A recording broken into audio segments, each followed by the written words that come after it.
नमस्कार. आपल्या लाडक्या गणपती बाप्पांचे संकष्टी चतुर्थीच्या दिवशी पूजन आणि व्रत केले जाते. या दिवशी आपण पूजा केल्यास, मनोभावे व्रत केल्यास गणपती बाप्पा हे लवकर प्रसन्न होतात आणि या दिवशी आपल्याला अत्यंत महत्त्वाचा एक उपाय करायचा आहे, ज्यामुळे आपल्या सर्व इच्छा देखील लवकरात लवकर पूर्ण होतील. कारण गणपती बाप्पा हे इच्छापूर्ती करणारेच देवता आहेत. तर उद्या शुक्रवार संकष्टी चतुर्थी. उपवास नाही केला तरीही चालेल, परंतु सकाळीच घरात आणा या झाडाचे एक पान. शत्रू तुमच्यासमोर लोटांगण घालतील, सर्व इच्छा तुमच्या पूर्ण होतील. तर असे हे कोणते पान आणायचे आहे आणि त्या पानाचे काय करायचे आहे, सकाळी कोणत्या वेळेत आणायचे आहे, सविस्तर माहिती आपण या व्हिडिओमध्येच बघणार आहोत. त्यामुळे व्हिडिओ स्किप न करता शेवटपर्यंत बघा. माहिती आवडल्यास लाईक, शेअर, सबस्क्राईब करून बेल आयकॉनला आवर्जून प्रेस करा आणि कमेंट बॉक्समध्ये ओम गण गणपती नमः लिहायला अजिबात विसरू नका. आपल्या सर्व मनोकामना पूर्ण करणारे देवता हे गणपती बाप्पा आहेत. त्याचप्रमाणे बुद्धीचे देवता देखील मानले जाते. त्यामुळे विशेष करून विद्यार्थ्यांनी या दिवशी बाप्पांचे दर्शन घेणे लाभदायक ठरत असते. दर महिन्यामध्ये दोनदा चतुर्थी येत असतात. एक म्हणजे संकष्टी चतुर्थी आणि दुसरी म्हणजे विनायकी चतुर्थी. पौर्णिमेनंतर येणाऱ्या चतुर्थीला संकष्टी चतुर्थी असे म्हणतात, तर अमावस्येनंतर येणाऱ्या चतुर्थीला विनायकी चतुर्थी असे म्हणतात. या दिवशी गणपती बाप्पांना दुर्वा व जास्वंदाचे फूल वाहून विधिवत पूजा केली जाते. मोदकांचा नैवेद्य अर्पण केला जातो. मात्र उपवास सोडताना चंद्रदर्शन देखील घेणे अत्यंत महत्त्वाचे आहे, अन्यथा या व्रताचे पूर्ण फळ मिळत नाही. म्हणून आपण या व्हिडिओमध्ये चंद्रोदयाची वेळ देखील बघणार आहोत. उद्या शुक्रवार 6 मार्च रोजी येणाऱ्या या चतुर्थीला फाल्गुन महिन्यातील चतुर्थी मानली जाते आणि ही चतुर्थी भालचंद्र संकष्टी चतुर्थी म्हणून ओळखली जाते. या दिवशी गणपती बाप्पांची विधिवत पूजा केल्याने जीवनातील सर्व संकटे दूर होतात आणि सुखसमृद्धी लाभते. त्याचबरोबर तुम्हाला या दिवशी विशेष हा उपाय देखील करायचा आहे, कारण फाल्गुन महिन्यातील संकष्टी चतुर्थी ही अत्यंत शुभ मानली जाते.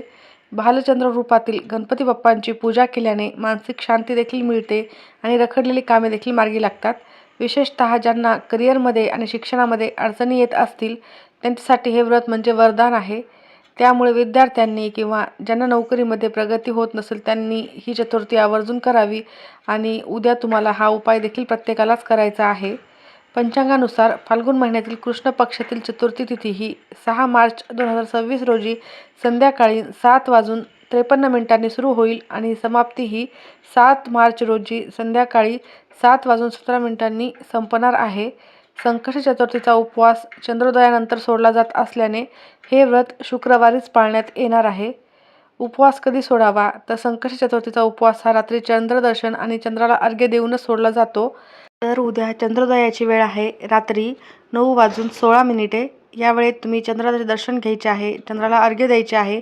त्यानंतर गणपती बाप्पांची देखील आरती करायची आहे, नैवेद्य अर्पण करायचं आहे व त्यानंतरच तुम्हाला उपवास सोडायचा आहे. तर उद्या तुम्हाला हा उपाय करण्यासाठी सकाळी लवकर उठायचे आहे. त्याचबरोबर व्रताचा संकल्प करायचा आहे. देवघरातील देवांची विधिवत पूजा करून घ्यायची आहे. देवघरात गणपती बाप्पांची मूर्ती स्थापित करून तिला लाल फुले, शेंदूर, 21 दुर्वांची जुडी अर्पण करायची आहे. गणपती बाप्पांना तुम्हाला सुरुवातीला अभिषेक करून घ्यायचा आहे. अभिषेक करत असताना तुम्हाला ओम गण गणपती नमः या मंत्राचा जप किंवा गणपती अथर्वशीर्षाचे 21 आवर्तन द्यायचे आहेत. 21 शक्य नसेल तर 1 वेळेस का होईना तुम्हाला गणपती अथर्वशीर्ष म्हणायचे आहे. त्यासोबतच बाप्पांना प्रिय असलेले मोदक, लाडू याचा नैवेद्य देखील तुम्हाला अर्पण करायचा आहे. परंतु हा संध्याकाळी तुम्ही उपवास सोडताना केला तरीही चालेल. म्हणजेच उपवास सोडण्यापूर्वी जेव्हा तुम्ही गणपती बाप्पांची आरती करता त्यावेळेला तुम्ही मोदकाचा नैवेद्य अर्पण करा. सकाळी तुम्ही पेढ्याचा नैवेद्य दाखवला तरीही चालेल. यावेळी तुम्हाला ओम गण गणपती नमः या मंत्राचा जप देखील करायचा आहे. संकटनाशन स्तोत्राचे पठण आवर्जून करायचेच आहे, कारण हे स्तोत्र इतकं महत्त्वाचे आहे की तुमच्या आयुष्यातील कोणतेही संकटे असो ते दूर होण्यासाठी सर्वात महत्त्वाचे आणि प्रभावी हे स्तोत्र आहे. म्हणून प्रत्येकानेच 1 मिनिटाचे हे स्तोत्र आवर्जून वाचायचे आहे. रात्री चंद्रोदय झाल्यावर कलशामध्ये पाणी घेऊन त्यात अक्षता, फुले टाकावी. चंद्राचे दर्शन घेऊन त्याला अर्घ्य द्यावे. त्यानंतर गणपती बाप्पांची आरती करून प्रसाद ग्रहण करायचा आहे आणि उपवास सोडायचा आहे, जे मी तुम्हाला सुरुवातीला सांगितलेले आहे. त्याचबरोबर या दिवशी कोणत्या गोष्टी टाळायच्या आहेत, तर संकष्टी चतुर्थीच्या दिवशी कोणाबद्दलही वाईट बोलू नये, वाद घालू नये. तसे उपवास सोडताना तुम्ही अन्नामध्ये कांदा, लसूण किंवा तामसिक पदार्थाचा वापर टाळायचा आहे. केवळ सात्विक आहार घेऊनच तुम्हाला उपवास हा सोडायचा आहे. तर सुरुवातीला आता आपण सविस्तर संकष्टी चतुर्थीविषयी माहिती बघितलेली आहे. चंद्रोदयाची वेळ देखील बघितलेली आहे. आता आपण हा उपाय बघूयात. जर तुमच्या आयुष्यामध्ये काही शत्रू असतील जे तुमच्या तोंडावर गोड बोलतात पण माघारी तुमच्याविषयी सतत काही ना काही वाईट विचार करतात आणि त्यांच्या या अशा नकारात्मकतेमुळे तुम्हाला अनेक समस्यांना सामोरे जावे लागत असेल, तुमच्या घरामध्ये पैसा टिकत नसेल किंवा मग तुम्हाला कोणत्याही कामामध्ये तुमचे मन लागत नसेल, शत्रू त्रास कमी होण्यासाठी किंवा घरातील सर्व नकारात्मकता दूर होण्यासाठी हा उपाय अत्यंत फायदेशीर आहे असे धर्मशास्त्रामध्ये सांगितले गेलेले आहे. तर हा उपाय केल्याने तुमच्या इच्छा देखील पूर्ण होणार आहेत. त्याचबरोबर गणपती बाप्पांना बुद्धी, विद्या आणि समृद्धीचे, सौभाग्याचे देवता मानले जाते. गणपती बाप्पांना 14 विद्या आणि 64 कलांचे अधिपती मानले जाते आणि त्यामुळेच जर तुम्हाला कोणत्याही क्षेत्रामध्ये यश मिळत नसेल, तुमचा एखादा उद्योग व्यवसाय आहे आणि तो देखील नीटनेटका चालत नसेल, नोकरीमध्ये तुमची प्रगती होत नसेल किंवा तुम्हाला यश मिळत नसेल, अभ्यासामध्ये मुलांची प्रगती होत नसेल, तर अशा अनेक समस्या तुमच्या घरामध्ये असतील तर हा उपाय तुमच्यासाठी अतिशय प्रभावी ठरणार आहे. संकष्टी चतुर्थीच्या दिवशी तुम्ही हा उपाय केल्याने तुमच्या सर्व इच्छा या पूर्ण होणारच आहेत. उपाय करण्यासाठी तुम्हाला सकाळी तुम्ही गणपती बाप्पांची पूजा अभिषेक करून झाल्यानंतर लगेचच हा उपाय करू शकता किंवा तुम्ही 11 वाजेपर्यंत कधीही केला तरीही चालेल. म्हणजे सकाळी ब्रह्ममुहूर्तापासून ते 11 वाजेपर्यंत कधीही हा उपाय करू शकता. आपल्या हिंदू धर्मामध्ये असे अनेक झाडे झुडपे आहेत ज्याचे विशेष महत्त्व आहे आणि अशीच एक दैवी शक्ती असलेले झाड म्हणजे जास्वंदाचे झाड. हे प्रत्येकाच्या घराजवळ असतेच आणि सर्वांना माहिती आहे की जास्वंदाचे फूल हे गणपती बाप्पांना अतिशय प्रिय आहे. जास्वंदाच्या फुलाशिवाय गणपती बाप्पांची पूजा ही पूर्ण होत नाही. म्हणूनच आपल्याला ज्या झाडाला लाल जास्वंदाची फुले येतात अशा एका झाडाचे पान तोडून घरी आणायचे आहे. पान घेत असताना ते पान कुठेही फाटलेले, तुटलेले नसावे, किडलेले देखील नसावे. स्वच्छ पान घ्यायचे आहे आणि ज्या पानाला देठ असेल असे पानच आपल्याला घ्यायचे आहे आणि ह्या पानासोबतच तुम्हाला त्याच झाडाची एक छोटीशी काडी घ्यायची आहे.